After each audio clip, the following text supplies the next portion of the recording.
computational genomics helps a lot to define sort of what markers are credible and what markers aren't. Can you tell us a little bit about how your work sort of impacts this development process?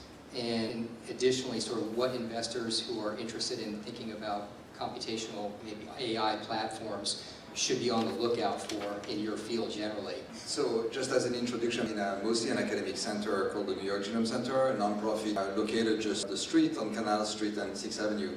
And we provide a platform for high throughput and high scale genomics for the university and hospitals in New York, and we partner with a lot of scientists outside of New York as well. Our specialty is whole genome sequencing, reading the 3 billion letters in our genomes, as well as RNA-seq, so measuring the expression of the genes and doing that at a single cell level.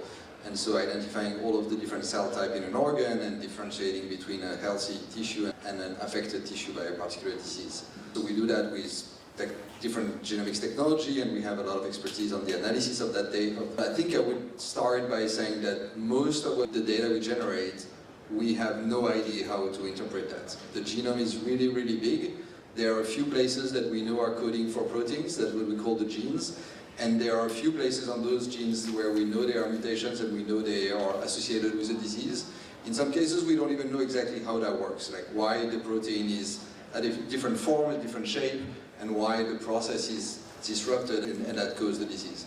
But the vast majority of the places in the genome, we see mutations and we have no clue how to interpret that.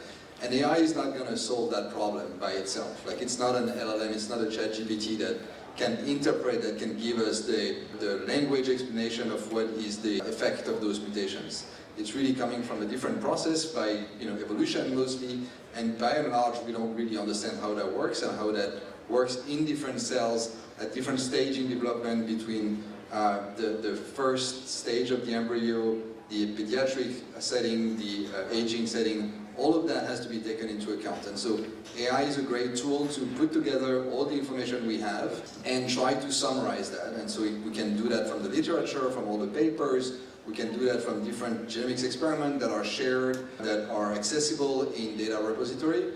But we are really far from a complete understanding of all of the mutations we can find in the genome and really trying to understand all of them. So there are cases in which we can statistically identify what are the variants that are more present in a patient population compared to a control population, and that can give us some ideas, and that can be the basis for further functional experiments that can also rely on the genomics technology. But it's a lot of work, it's a lot of human expertise.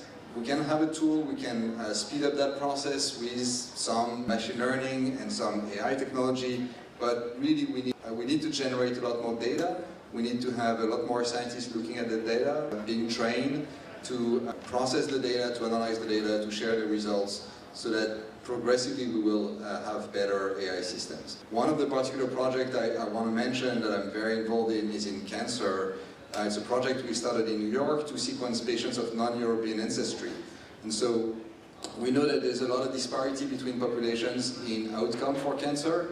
There's a lot of cancer that are much more frequent or have a lot higher mortality, in particular in patients of non-European ancestry.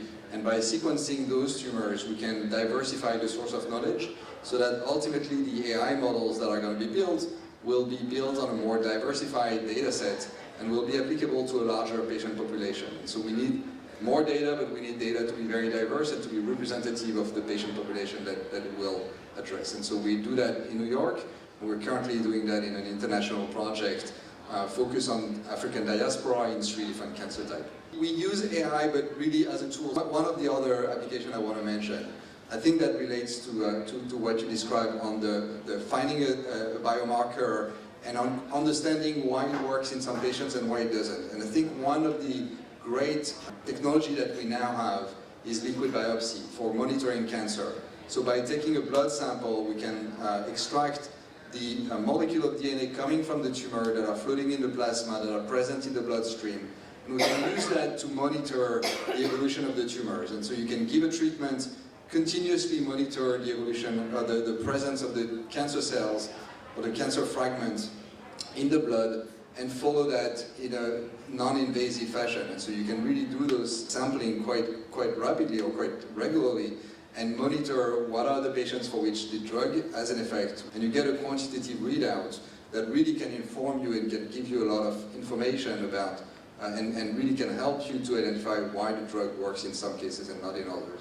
And that relies on a lot of data generation, but a lot of AI models to really understand all of those different modalities. That's excellent. So are the AI models, in your opinion, accelerating the ability to sort of pattern match within diverse genomes from different people, sort of heading us towards like more of a personalized genome understanding? So more data, more shared data. I think if the data are siloed in different hospitals or different industries, that's going to be a problem. The more shared data, clinically annotated data, that will really help us. But it's not going to be like a naive AI system as much as we can call an LLM or ChatGPT a naive model. It needs to be very specialized to understand by which process was that data generated, and that's evolution that gives us all of the genomes that make us all unique, right? But it's not coming from a language process the same way a text on the internet has been produced. It's coming from a mechanism that we really don't quite understand. What are the evolutionary pressure over time that led us to the genomes that we have here in this room? And we really do not understand that.